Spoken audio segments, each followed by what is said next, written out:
Hi everybody, this is Joe at Joe's Premium Firewood, bringing another fun-filled, exciting video. Today's video, I'm going to be talking about the profits that I'm going to be making, or the money I'm going to be making on this truckload right here. This is more than an oversized truckload. When it's stacked in there, it's called, I just call it a half cord, but I really haven't measured it when I've stacked it. Because, you know, somebody doesn't, they need like a 12-foot rack, you know, to truly do it. So, but I would say there's easily a half cord in here. Just want to give you a good look-see at it. You can see how it's all stacked up. These back 3 rows are all oak, red and white oak. And then the front has silver maple. Yeah, it's a little bit punky, but the customer that wants it for Caveman TV. They're actually getting 2 loads from me. Let me show you this real quick. Looks like we got about a half-inch clearance, so hopefully I don't hit too many potholes on the way there. That'll be rubbing. But this load right here is what I bought from Herb, 100% of the pieces, nothing else, nothing more, you know. And I split it yesterday. I'll go over that here in a second. But this, if you go to my community page, that picture I took of his blocks that I picked up on Sunday, that's all of this wood right here. And it's really, really, really nice. As you can see, the oak in the back. This stuff should be ready to burn in a few months. And, you know, when I unload it at the customers, I'm going to be taking this out first. And then this dry maple will be on top, and then they can burn that. So let me go ahead and set this up, and so you can see me, and we'll I'll start crunching the numbers with you, let you know everything I had to do. So, and my fingers are a little bit freezing, so I might be putting them in here for a minute. But so anyway, I called Herb, and he said he had a load of blocks for me. And like I say, check out that picture. So on my delivery Sunday, I swung over there to pick them up. It was 5 minutes out of my way from where my delivery was. So when I got there, you know, the way he's got it set up over there, he's got the logs spread out everywhere. And some of them are too big for me to lift. I just don't want him doing it anymore with the skid steer, even though he's really delicate with it. It's just gets piled up real high, doesn't look good when I'm driving down, you know. Luckily the cops didn't stop me when I was hauling that hickory the week before, but so I just don't want to take any chances, you know. I do value safety, on contrary to what Pam thinks or any other guys that are always crying about it. You know, I think some of them, you guys are being a little dramatic. But anyway, so I went ahead and stacked them in there, and they were all over. It took me about a half an hour to do that. And some of the pieces, they were probably, the lightest one might have been 30 or 40 pounds. And then there was some that were probably 130 or more. And I had to lift them up and then stack them in there. Like I said, so that took me a half-hour time. And then, so then I came back here. It was late in the day, a Sunday, and I just stopped. Then yesterday morning, I backed up to the splitter over there by Bay 1, and I unloaded it all and staged it right in front of the splitter to split it. That took me 15 minutes. So now I got an hour or 45 minutes into the whole deal. Then I fired up the splitter and started splitting it. I split all the maple first, and once I had a big pile up front, I had to stop, shut the splitter off, go up, stack it. Then repeat the process with the oak. I did about 8-10 pieces of oak, then stopped, stacked it, you know. Probably did like, you know, this and half of this. And then I moved the splitter up close enough to it so I could split and stack in the back row. And then, you know, I had to start, stop.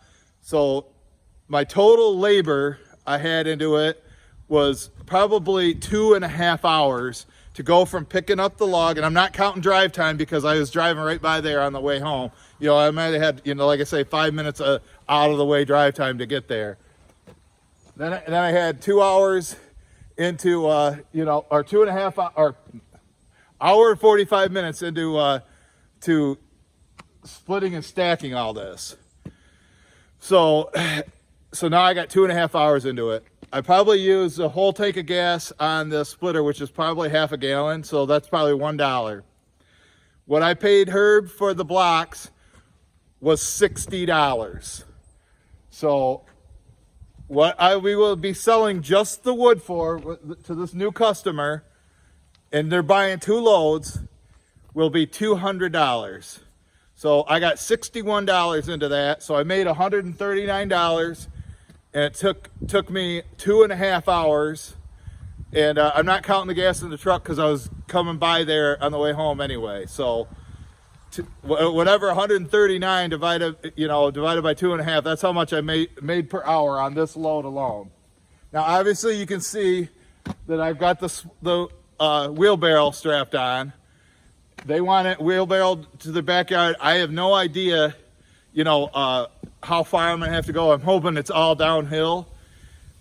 They're about 40 miles away from me, so I got about a 1-hour drive, maybe a little less because it's mostly highway.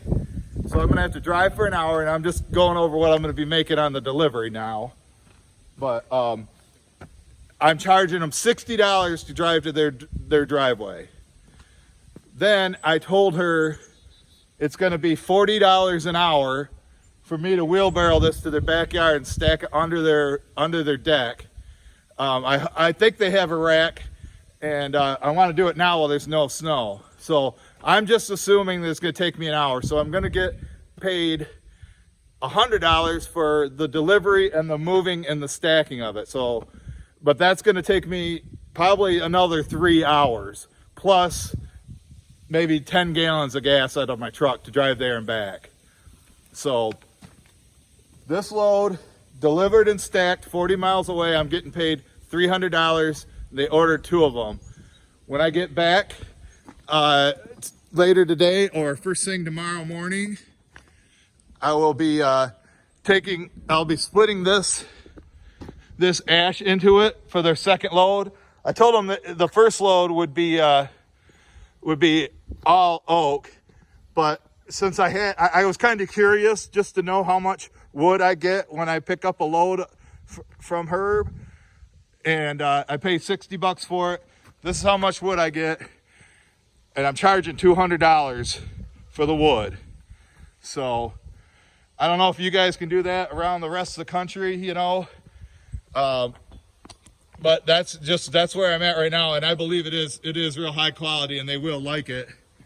So anyway, I'll just get, I don't know, you can see that it's good stuff. Now, like this piece right here, yeah, it's got some punk in it, it's oak, but like I say, they're not heating, they're just burning for pleasure. But let me show you one last thing. I don't know if you noticed it. I'll show you how you got my tripod hooked up. I think it's time to invest in a tripod. I just wanted to try a eye level speech here, me talking into the camera. So just to see how, instead of being up here like I have been doing, maybe if you let me know if you noticed any difference to it, if you liked it better or whatnot. So all right, I'm gonna give you a little bit of bonus footage real quick for the loyal folks. I had somebody ask me about the house, how long we've been here and whatnot, and I'll just give it a little history on it. So in 2001, my mom sold her house. I had my own house. She sold it in 2001 and moved out here. And so we've been here ever since. And she wanted to get away from the neighbors on the lake that we did live on. She wanted to be out where she could have as many cats as she wanted. And so she saw this place and loved it, and I moved out here in 2009 when the factory I was working at closed. And then that's when I started my business in like 2011. So you can see this is the back of the fireplace right here. And that dock my buddy built in 2001. he used to work at a marina, and it's I don't know, about shot. It's, you know, had 19 winters here, 18 winters. You can see the deck. But anyway, we like it out here, and it's able to run the, you know, I'm able to run my equipment, the saws and whatnot, without neighbors complaining. And there's my little fire pit. I think I used it 2 times. A customer gave it to me. But I just wanted to show you the outside of the house and give you a little history on it. Maybe I'll make a more in-depth video someday. But I got to go do that delivery, and I got a lot of wheelbarrowing to do. You know, it's like already 11 a.m. and I probably won't get back here till 2. So, all right, guys. Thanks for watching. We'll see you at the next one.